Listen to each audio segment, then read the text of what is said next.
Painoa, egunon. Egunon. Ni Xavier. Papa. Xavier.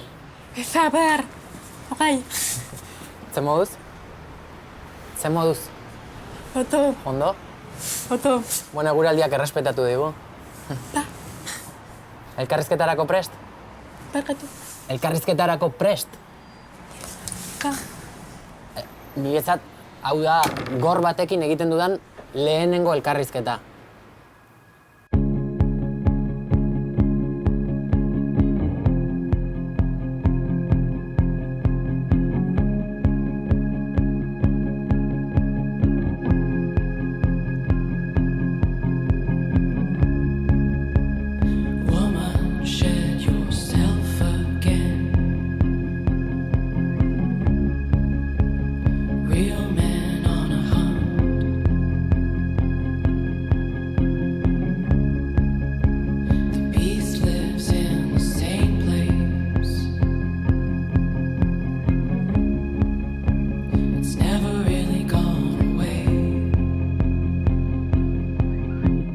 Nola markatu dizu zure bizitza gorra izateak? Gizarteak modu negatiboan eta estigma handiarekin eta etiketatua ikusten duela. Orduan, askotan gertatzen dena gizarteak ikusten gaituen modua ez dela entzumen urritasuna bakarrik. Horri zenbait gauza gehitzen dizkiote, ez? Adibidez, pentsatu ez dakite irakurtzen, ez dute ondo idazten, ez dakite ondo hitz egiten, eta abar. Seems like you wanted to be found again alone.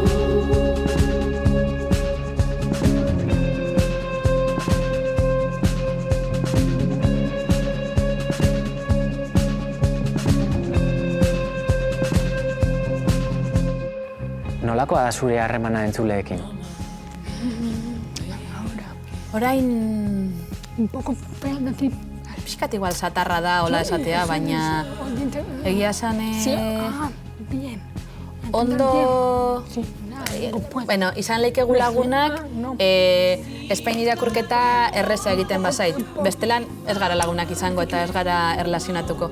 Ematen du ez, zuk ez duzu ondo ahoskatzen edo, eta orduan ez gara nire lagunak izango. Ematen du horrelako selekzioa egingo dit, eta pixkat zatarra da, baina egia da, ez baldin badago esfertzu hori, ni ez nago eroso orduan.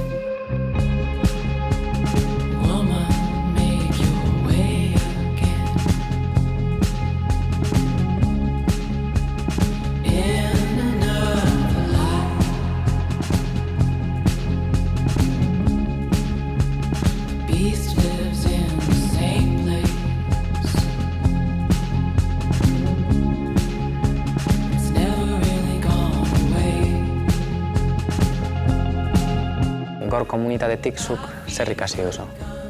Zer eman dizu gor komunitateak? Asko. Eman dite hizkuntza bat, oso polita den hizkuntza bat, asko gustatzen zaidan hizkuntza bat. Eman dit irekiera bat, ez? Mentalidade irekiera bat, eta empatia bat eukitzen pertsonekin.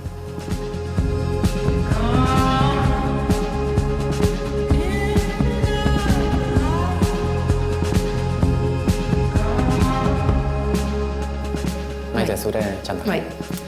Kaixo, nire izena Maite da, eta nire keinua zein hizkuntzan hori egin duena. Horrela. Bai, Maite.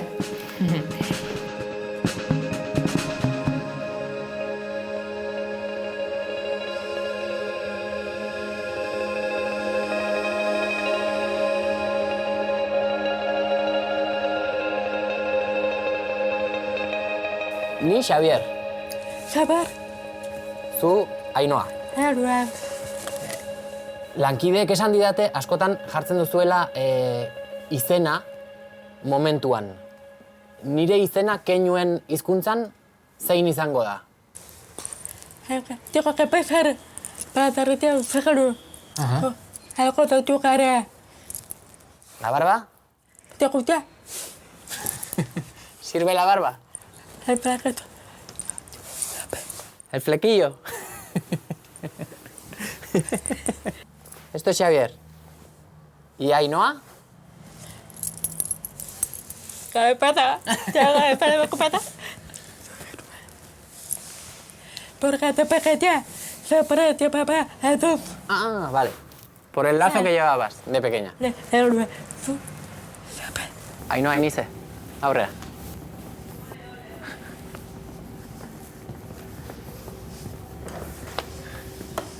Zemuz.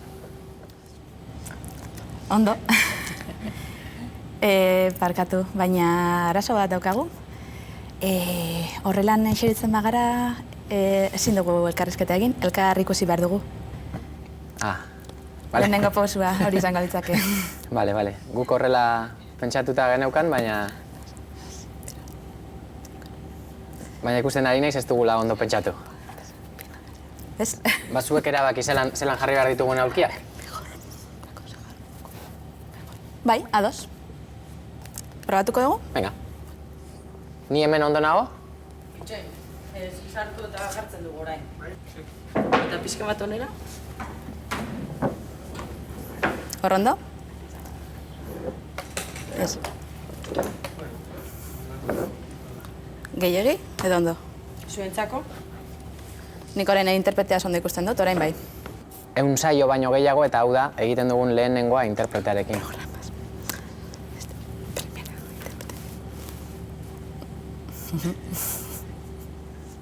Arraroa da hori? Bueno, arraroa, ez? Izan leike entzulentzako arraro izatea, interpretea ondoa neukiel izatea, baina, ez, eskuak nireak, bere ahotsa, erreza da, ez, buruan nola nahaztea.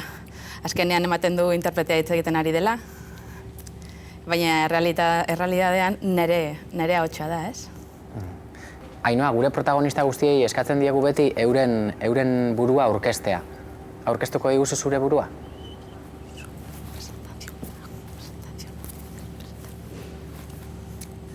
Bai, bueno, Ainhoa naiz. 31 urte ditut, Gasteizen jaioa. Nere familian danak gorra gara, gurasoak, anaia eta osaba izebak ere bai. Zure bizitzako zen momentutan konturatzen zara ni gorra naz, inguratzen nauen munduarekiko ezberdina naiz. Nik egia esan sorte handia izan dut. Nire familian danak gorrak izatean hasi naiz jakinez gorra nintzela eta nire familian izako erreferente bat izan da, beraz, beraiek eragin didate eta kontua erasi didate gorra nintzela txiki-txikitatik. Eta jaio nintzenetik identitate horrekin jaio naiz, Ainhoa naiz eta gorra naiz. Hori betidanik jakin izan dut. Zer da gor identitatea? Gor identitateak esan nahi du, lehenengo, onartzen dudala gorra izatea. Bigarren, berezko hizkuntza daukadala, zeinu hizkuntza, berezko kultura, ohiturak eta tradizioak. Bitxia da, ez? Beste desgaitasunetan ez dago identitaterik, ez? Azkenean, itxuak edo mugikortasun arazoak dituztenak identitate hori ez daukate, baina gor komunitatean bai daukagu identitate hori, ez? Azkenean komunitate baten parte izatea, euskaldunak bezala. Azkenean bizi dugu gutxitasun linguistiko bat, ez? Zer zarete gormutuak? Ez. Ez, hori da akats handi bat, ez? Azkenean nik ahots kordak oso ondo dauzkat, ez daukat inongo arazorik, nire ahotsak ez dauka arazorik, gauza da,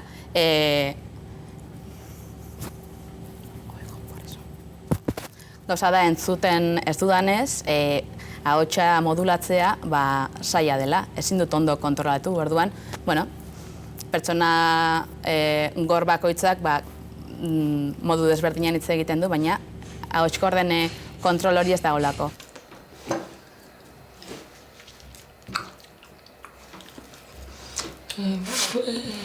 Fama, Castillo.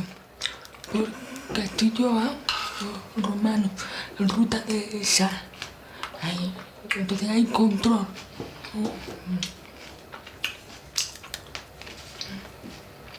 Uxue, zuk orain ez duzu zerbait faltan botatzen? Egia esan, ez. Orain eroso sentitzen naiz, ondo nago.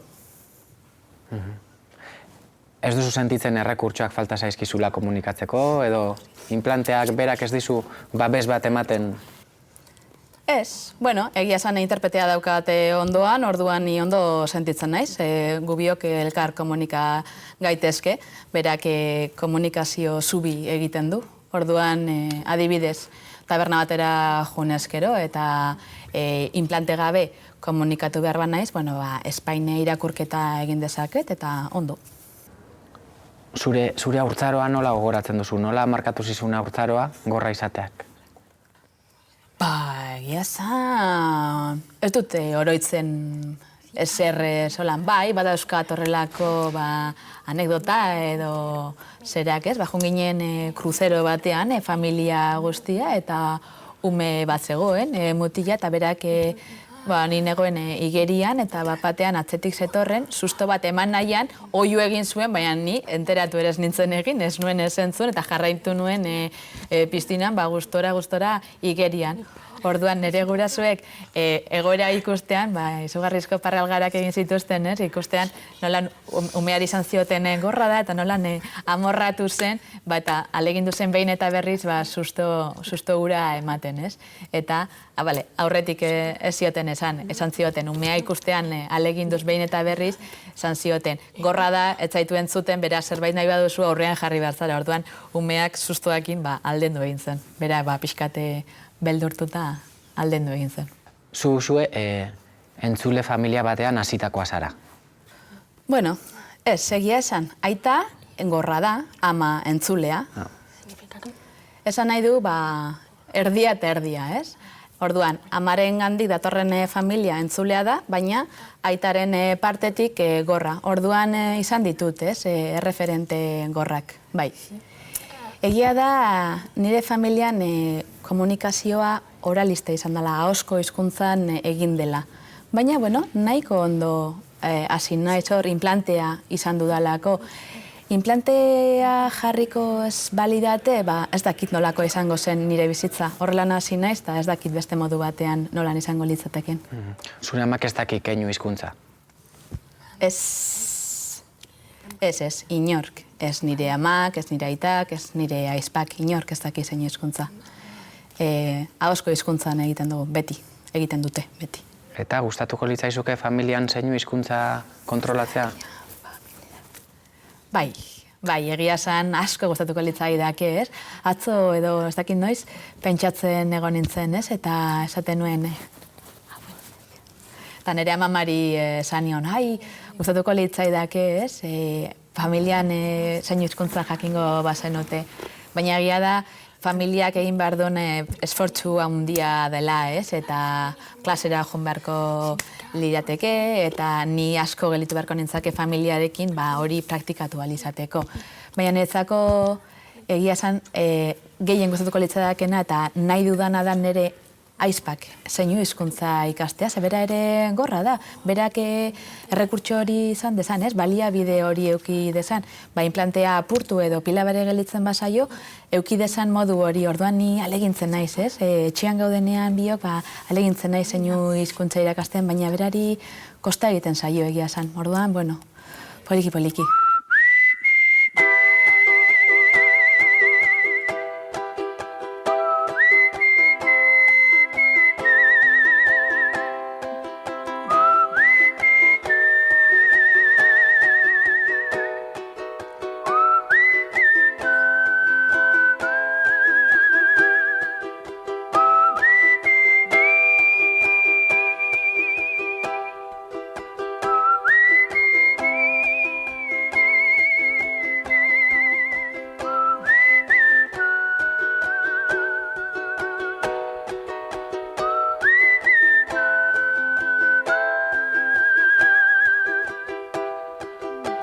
Hush, hush, don't say a word. The page cries can hardly be heard. A storm lies beyond the horizon barely.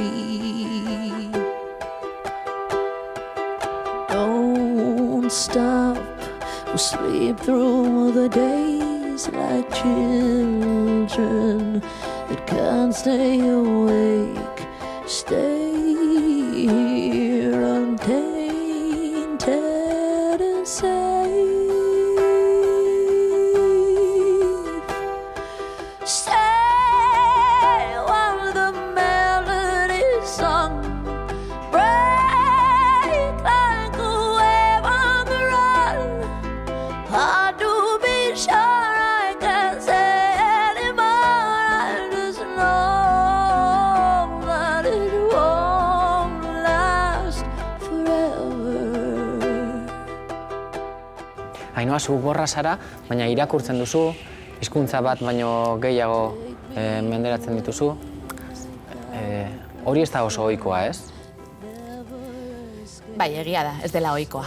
Ez dela ohikoa, egia da. Azkenean, niri txikitatik gustatu izan zaielako, ez? Horrelako joten nintzen liburutegira eta, oso autodidakta izan naiz. Edo, adibidez, hemen lanbide pilo bat, ez? Ertzainak, edo poliziak, edo suhiltzaileak, edo ez dago gorrik. Zaten dute, gorra baldin bazara, ezin dezu lan hori burutu. Baina beste herrialde batzutan, Australian, Amerikan eta abar, estatu batuetan, posible da, dira ambulantzietako gidariak, suhiltzaileak, poliziak, posible da. Zuen identitate hori indartzeko sortu zenuten zuen akademia? Eta sortu genuen enpresa akademia hori baita ere ikusteko berdin dela entzule edo gorri izan gai garela sortzeko enpresa bate sortu eta aurrera eramateko, ez? Baita beste pertsona gorrek ikus dezaten, ez? Sortu leikela enpresa bat, ez dela oztopo bat.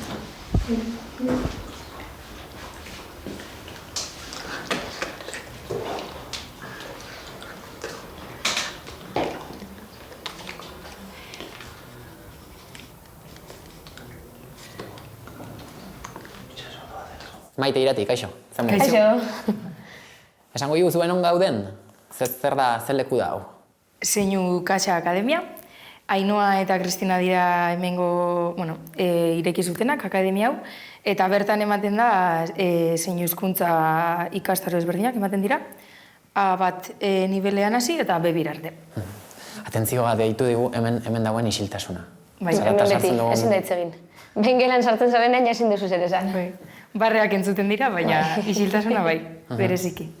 Zuen artean ere, hitz egiten duzue zeinu hizkuntzan? Saiatzen gara. Gure artean saia egiten da, kanpoan gure artean hitz egiten dugulako. Hasiera batean ekartzen genituen tapoiak, ez hitz egiteko eta zintzuteko, baina ja utzi ditugu eta ez ditugu erabiltzen. Baina bai saiatzen garela alik eta gutxien hitz egiten. Batez ere, beraiekin ezin dugulako hitz egin, orduan keinuen bidez egiten dugulako guztia. Eta berez, klaseetako arau bat bada ahotsik ezin dela erabili. Elkarrizketarako prestatzen ari ginen bitartean, fokoak eta dana prestatzen genuen bitartean ikusi zaituztegu hor zeinuak egiten. Ez da zer esaten zenioten elkarri. Pixkat. Aurkezpena edo pentsatzen. Bakoitzak egin dezake bere aurkezpena eta besteak itzuli dezake esaten ari dena? Bai. Bere izena Irati eta bere keinua zeinu hizkuntzan Irati, keinu hori. Orain dela 4 urte hasi zela ikasten, eta orain lehen hezkuntza ikasi zuen. Eta orain Zabalgana auzoko ikastolan egiten du lan. 8 urteko umeekin. Nire txanda. Bai. Galdera bat daukat. Bai. Zergatik da keinu hori? Normalean, gorrek beti hartzen dute hasieran, pertsona baten ezaugarri fisikoare bat, normalean izaten da aurpegiaren ezaugarri fisikoaren nabarmena dena, bestela beraiek erabiltzen dute izena esaterako orduan daktilologikoa, alfabetoan hitz bakoitzak dauka keinu bat. Eta orduan oso luzea da normalean hitzen guztiak horrela eta orduan pertsona bati bakoitzari ematen diote keinu moduko bat. Hori da. Eta orduan aurpegiaren berezitasuna, niri badibidez pekagetitu denez horrela, eta I letra horrela denez, horrela. Hori da. Ainhoak niri ere jarri zidan bat. Horrelako... Ilagatik Efectivamente. imaginatzen, Bai, izaten da zerbait berezia edo izaerarekin lotua edo bestela bereziki aurpegiko marka zehatzen bat edo. Eta beraiek jartzen dizute beti. Osa, nik adibidez Maiteri ez dit jarriko dio pertsona gor batek. Hori da. Maite, zure txanda. Bai. Kaixo, nire izena Maite da, eta nire keinua zein hizkuntzan hori egin duena. Horrela. Bai, Maite. Zergatik sartu zineten gorren mundu hontan, zergatik interesau bai zeinuen hizkuntzarekiko eta baita, gorren mundu azkenean mundu bat da, ez? Deskubritzen ari gara saio hontan. Zerk erakartzen zaituzte mundu honetara? Hasiera batean hor interesa. Eta gero bai konturatu nintzen adibidez ikasten nengoela eta gero lanean hasi nintzenean, ingelesa, alemana edo beste hizkuntza bat ikasten duzun bezala ere, aniztasun guztiei edo ume guztiei erantzun ematen saiatzeko, ez? Azken finean, nahiz eta gorren mundua txikia izan eta pertsona gor gutxi egon, beraiek ere badaukatela aukera ikasteko eta gelan sartzeko eta beraien hizkuntzan ulertu ahal izateko. Eta gero askotan nire eskolan adibidez badaude atzerritar asko, hizkuntza garatuta ez daukatenak, agian etortzen direlako Marruekosetik edo Errusiatik, eta ez dakite ez euskera, ez erdera, eta orduan keinuekin askoz errazagoa beraiek ikasten dute eta barneratzen dituzte kontzeptu asko.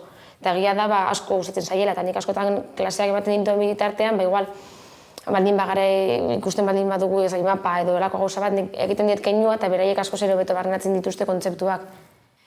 Askotan igual egia da, iruditzen zain niri zein hizkuntza edo ikasten hasten zarela ez, pentsatzen eman edo ez dakit sentsibilizazio puntu batetatik hasten zarela, baina azken finean uste dut eman baino gehiago jaso egiten duzula, beste mundu bat oso ezberdina ezagutzen duzu, pertsona gorrekin harreman bat eukitzen duzu, igual orain arte ikusi izan dituzu, baina askotan igual ere beldurragatik edo lotxarengatik ez ara ausartzen, eta hori beste mundu txikitxo bat, mundu honen parte dena ere ezagutzeko eta hortan beste bat izateko aukera, edo, behintzat haiekin harreman bat naturaltasunez izateko.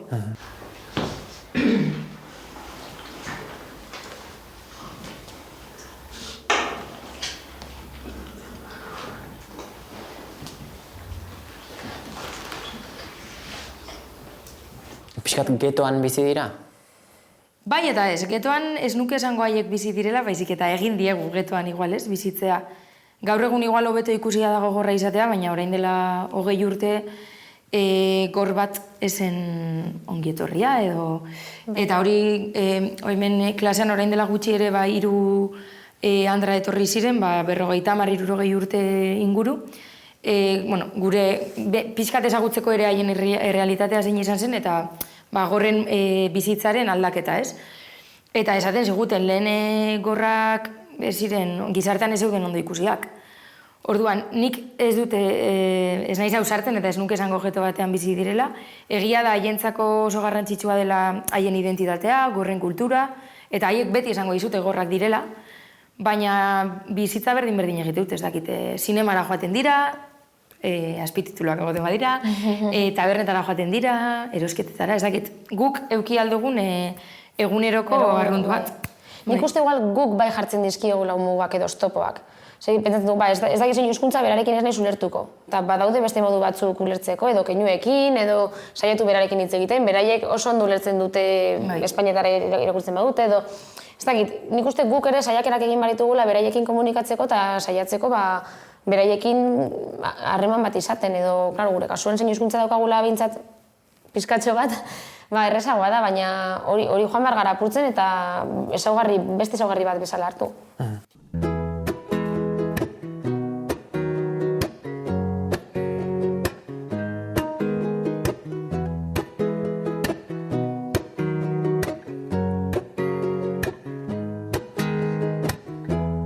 Crashing, hit a wall.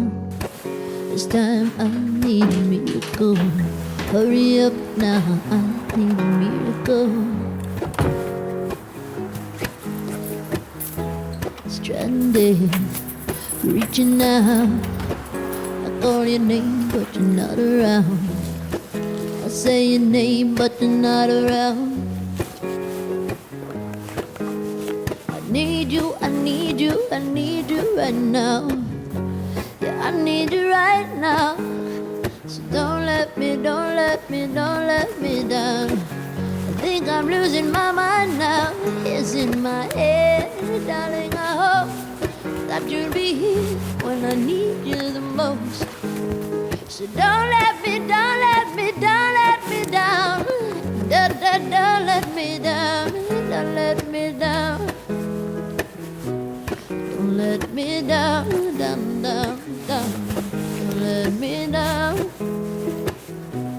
Don't let me down.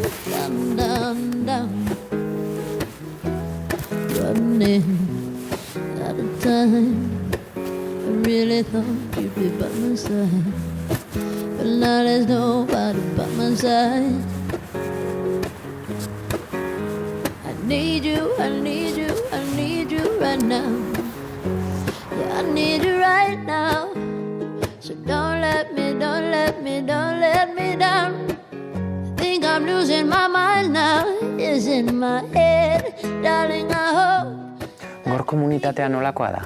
Zergatik ibiltzen dira beti gorrekin?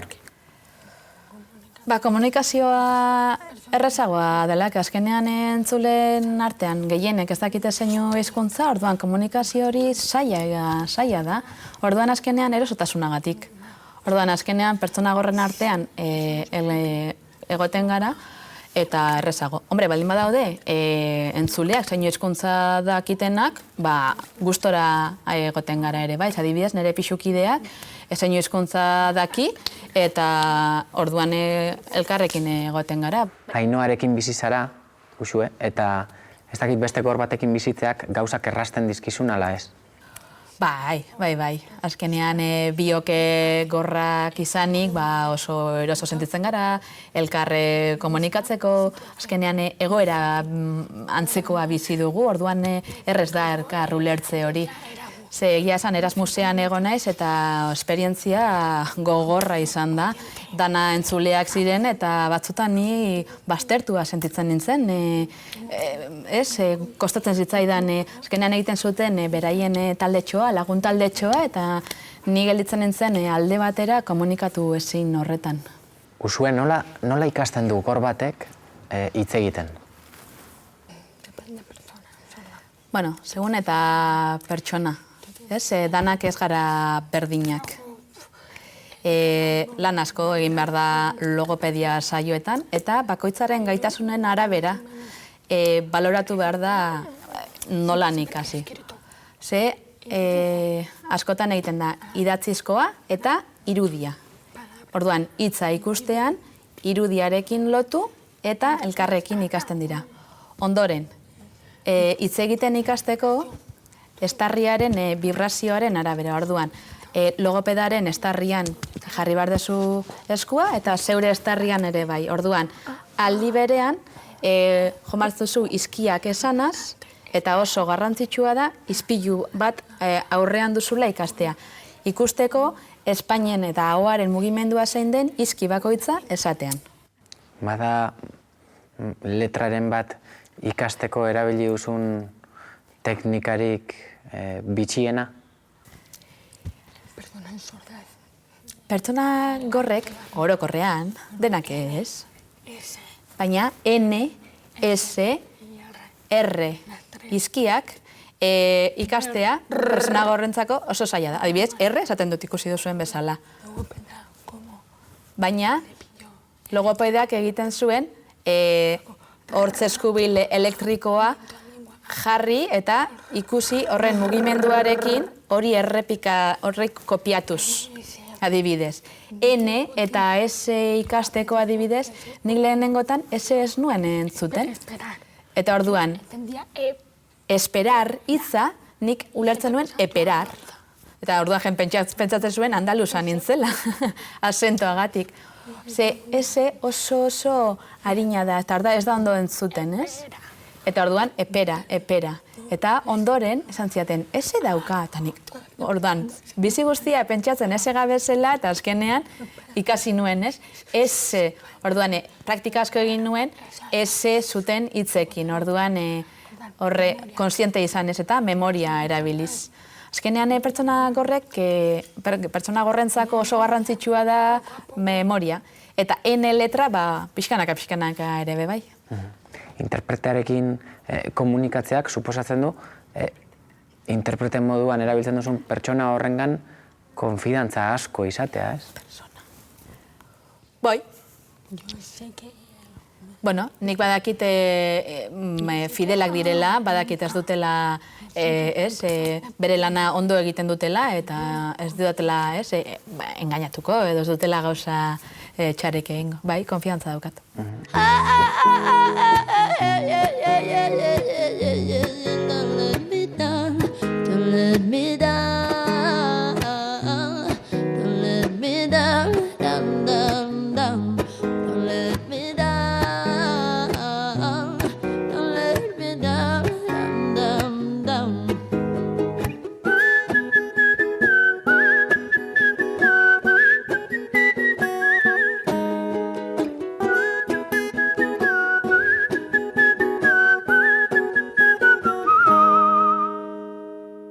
Hainitza zer da errazagoa?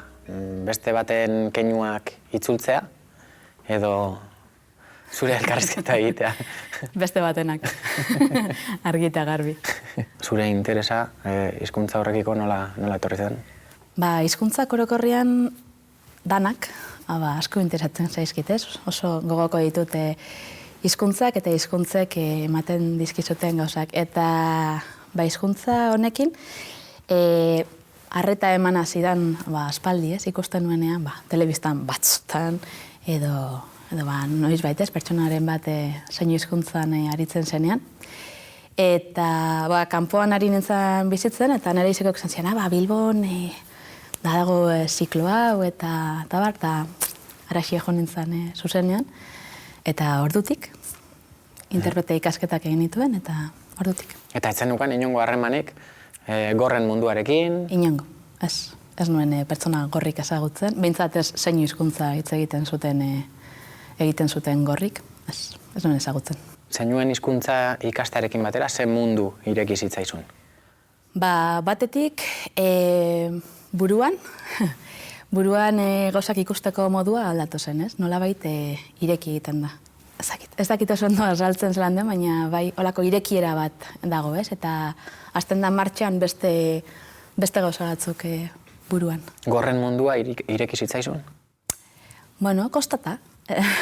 Kostata? Bai, ez da holan mundu oso irekia. Gero eta irekiagoa esango nuke, baina bai, ez oso erraza igual hasiera batean sartzen. Zergatik? Arrotza zarelako, ez duzulako hizkuntza ezagutzen eta mesfidantza dago, ez? Agian, hasiera batean, zer nahi du, ez? Gertatu izan delako agian bakarrik zeinu hizkuntza ikasi nahi dut eta gero banoa, ez? Desagertzen da. Nik uste dut badaukatela agian mesfidantza hori, ez?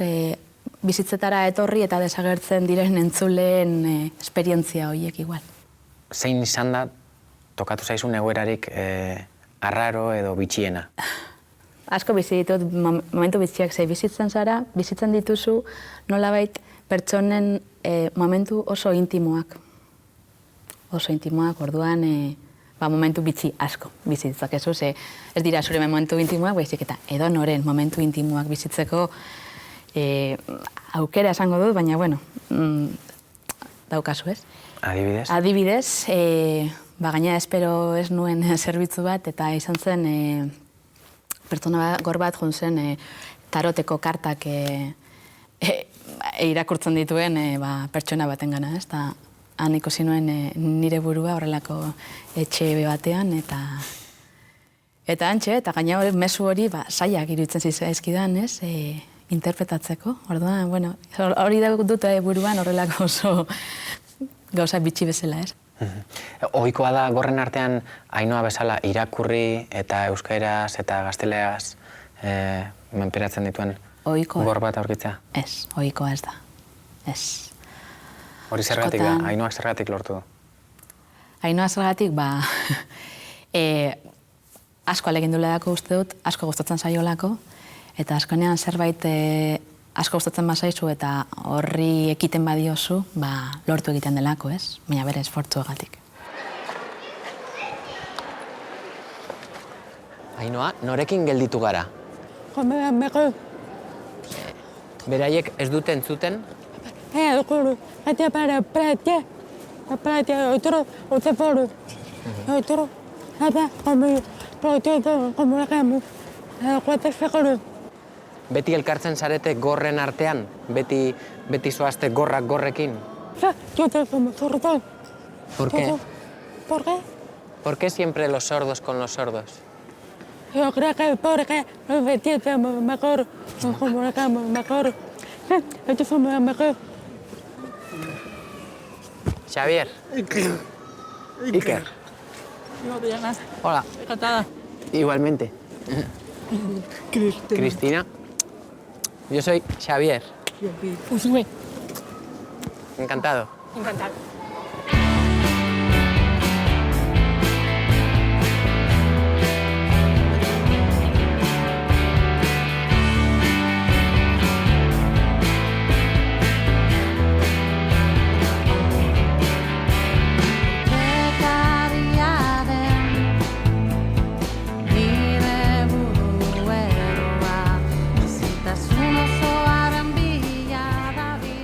Nago apur bat galduta. Estoy un poco perdido. Un poco perretado. Normal. Perretado. Pues imagínate, una persona sorda, otra colota. Oye, tío, no sé, tío, me perretado. Claro.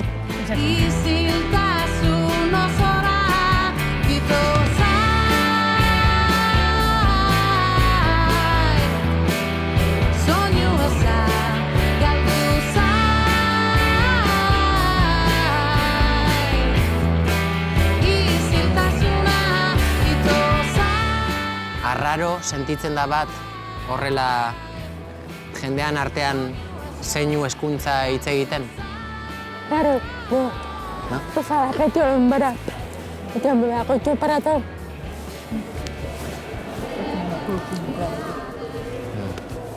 Pero, es verdad, respeta, aunque te han barato, como factoramos, te recuerdo.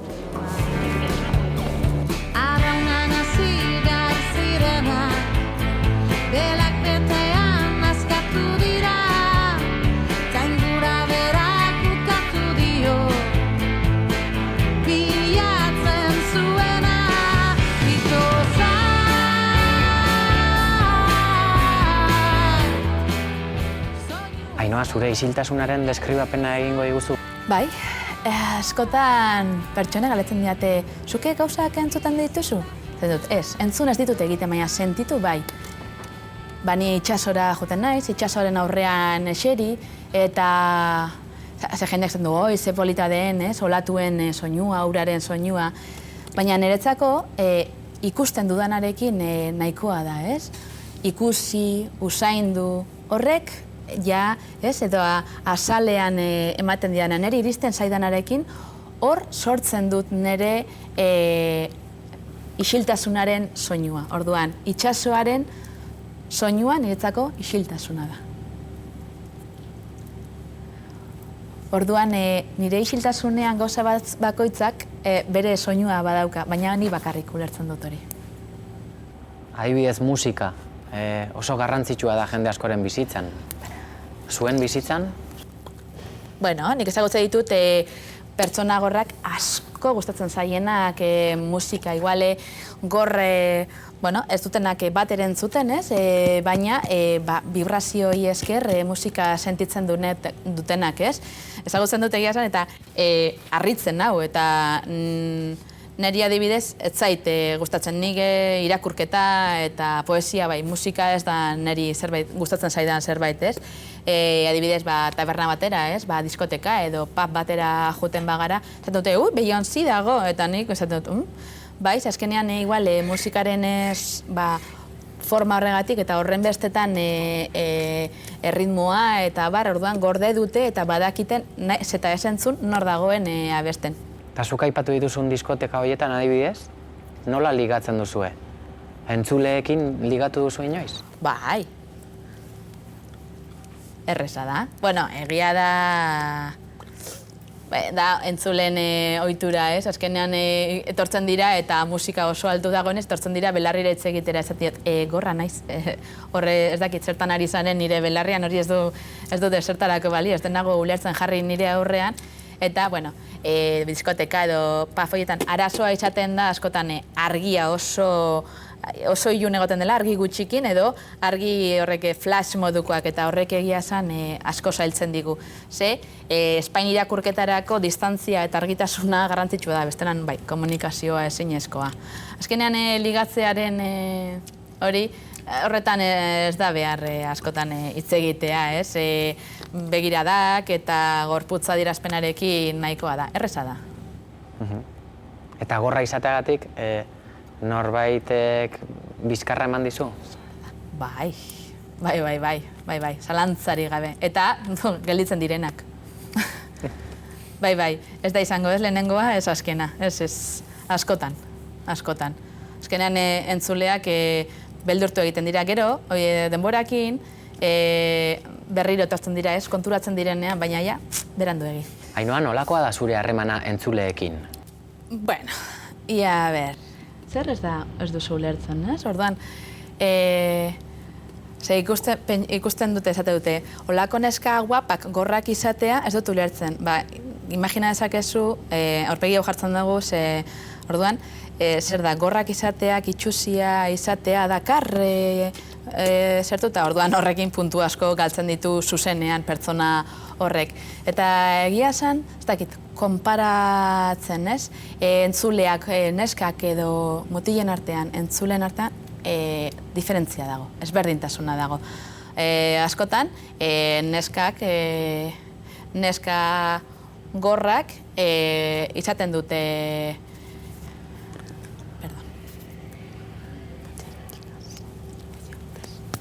askotan gertatzen da, neska entzule askok bikote gorra eukitzen dutela, mutila. Askotan ikusten da, ez? Holan, portzentaia handietan. Askotan zeinu hizkuntza ikastera eta zeinu hizkuntza ikasten dutenak gehienak emakumeak direlako, empatia gehiago daukatelako, sensibilidade handiagoa eta horrela. Eta homosexualak ere bai, errez, ez? Bi mutil elkartzea errezagoa da. Baina, emakume gor bat, mutil entzule batekin, zailagoa da. Egia da, kostatzen zaiela mutil entzulei, empatia hori eukitzea kostatzen zaie, beldur gehiago daukate.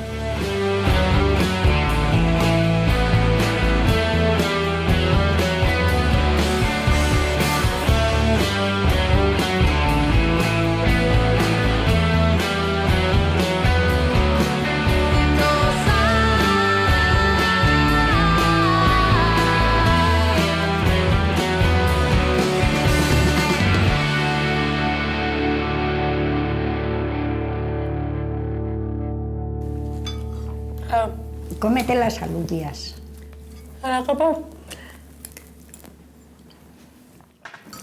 Ayer ¿qué pusiste para comer? Ayer, sí. ¿Qué hiciste para comer? Perdura.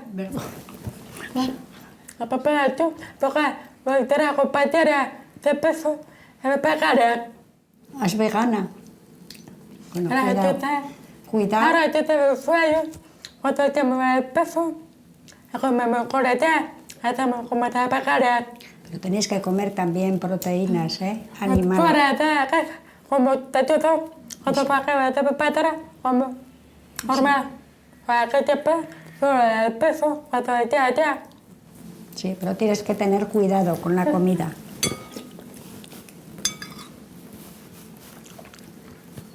Blanca, Zemauz, ¿qué tal? Muy bien. ¿Nerviosa? Asustada. Gaur goizean ezagutu dugu Ainhoa eta jada jarri digu izen bat. Horrela, uste dutela nire izena. Sí, cada uno se pone un signo. Cada persona tiene un signo. Sí. Eta zurea adibidez zein da? No lo sé. Abuela, no lo sé. No sé lengua de signos. Sí. No sabe lengua de signos. Qué raro, ¿verdad? Zeinuen hizkuntzarik ez duzu kontrolatzen. No lo sé, nunca he aprendido. Siempre he usado lectura labial. Sí. Harrigarria, ez? Zezuk, Blanka, 3 seme-alaba dituzu eta 3tik 2 gorrak dira.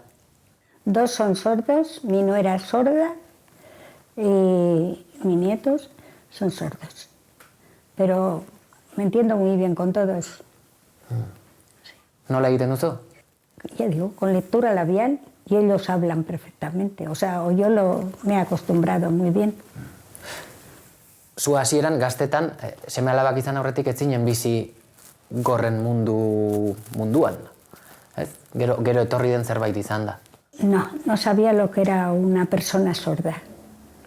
Me costó mucho el darme cuenta que eran sordos. Porque eso los veía tan bien cuando además fueron perdiendo el oído. O sea, no de momento eran sordos cuando nacieron. Fueron perdiendo con el tiempo. Sí. Eta nola izan zen eboluzio hori? Zer ikusi zenuen, zer nabaritu zenuen, eta nola joan zineten familia bera moldatzen edo egokitzen? Pues como, no sé, no lo sé. Fueron tiempos muy diferentes ahora, porque no había los colegios como ahora, no había profesores, tuvieron que estar internos, o sea, fue una época totalmente diferente a la de ahora. Zure seme-alabek ia 60 urte dituzte, eta Ainoak zure ilobak 31. Ikusten duzu aldea, 2 generazioen artean, ikusten duzu aldea gorrek dituzten erronkei begiratu ezkero. Sí, han luchado mucho porque la lengua de signos se la hicieran oficial, mis hijos. Y Ainhoa tiene otras, sí, ha tenido otras mejores cosas para poder aprender. Ha tenido unos profesores fabulosos, siempre, desde pequeñita. Compañeras, sí. Y en cambio ellos no tuvieron tanta cantidad de ayuda como ha tenido Ainhoa. Ha sido diferente total, sí. Inoiz pentsatu duzu, ze pena ematen didan, nire semeak edo nire alabak edo nire ilobak, hau ezin duela entzun. Sí, a veces que sí que mandan vídeos con música y que es muy bonita, que a mí me gusta y digo, no lo puedo mandar a mis hijos porque sí, que no oigan la música, sí. Sí, que amansan las fieras, ¿no? También nuestro gato es vegano. ¿Es vegano? O sea, el gato es muy raro. Otro gato es muy raro, puede pasar. Es muy raro, muy especial, sí, es verdad.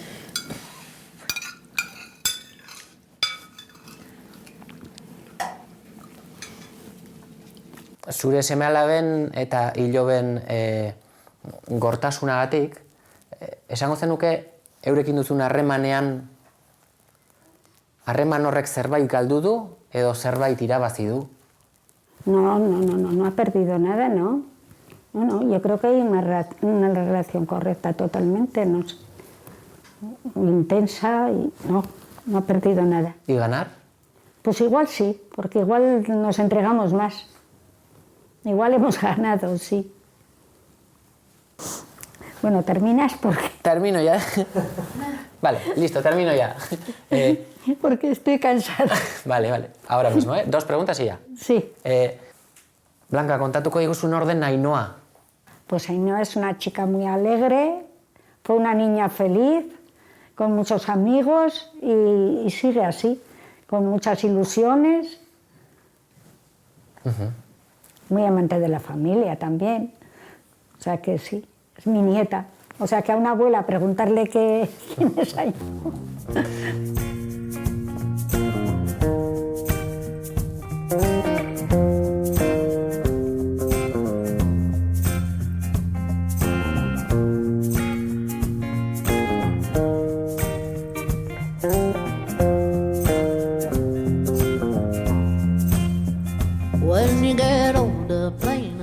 Ainhoa, zer uste duzu zor diola gizarteak gorren munduari? Bizi guztian eskatu duguna. Berdintasuna. bizitzako eremu guztietan, osasun eremuan, hezkuntzan eta denetan, irisgarritasuna ehunekoa izan dela, ez erdizka. Azkenean hori eskatzen dudan, zerbait eskatzen dudan momentuan, interpretea eskatzen dudan momentuan, eman diezatela, ez? Ikusi nezatela Ainhoa moduan, ez? Pertsona moduan. Eta aurreiritziak kentzeko.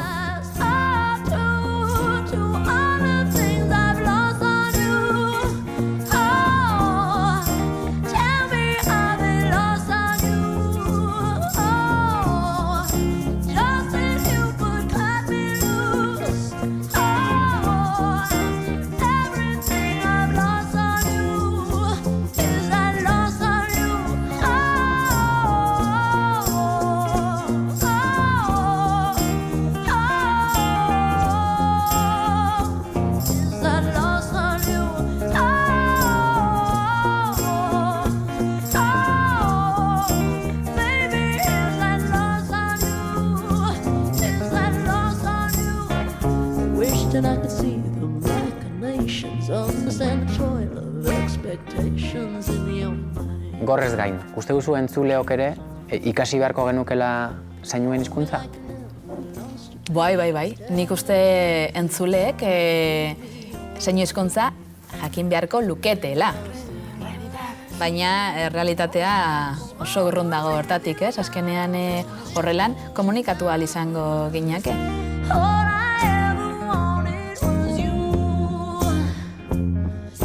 Take a drink of heaven, this can turn around. Let's raise our glass up to all the things I've lost on you.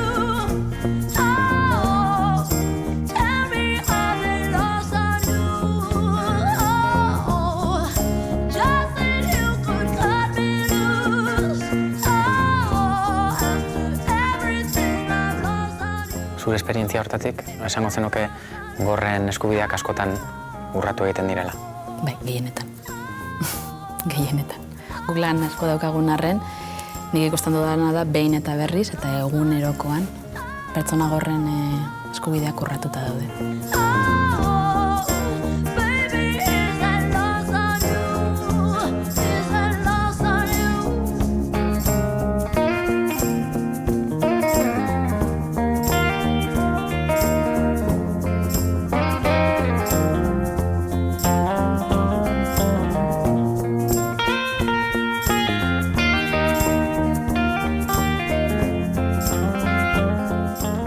Horregatik oraintxe, nire bizitza da resiliente izatea eta oraina bizitzea.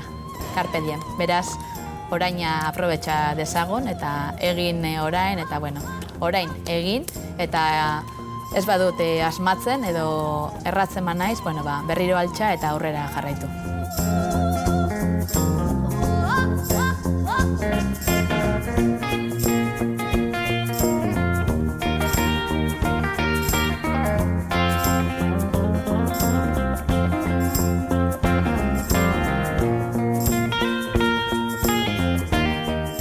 Eta interprete batek behin esan zigun.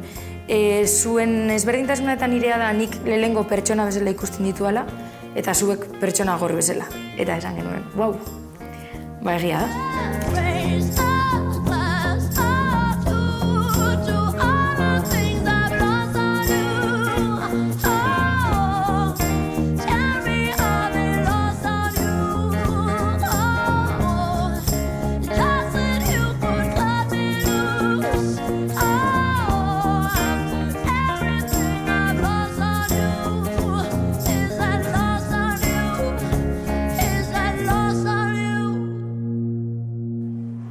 Esan behar dizuet, hau izan dela, uste nuena baino pixkat errazagoa.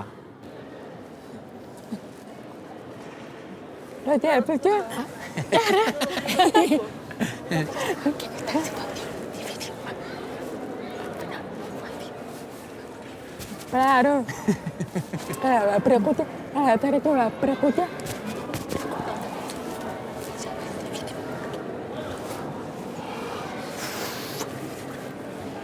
uste nuen zaila izango zela, ez daukadalako ideiarik ere ez keinuen hizkuntzari buruz. Eta claro, ez da inerraza, baina bueno, azkenean ulertzen gara, elkar ulertzen gara. Eskerrik asko. Eskerrik asko.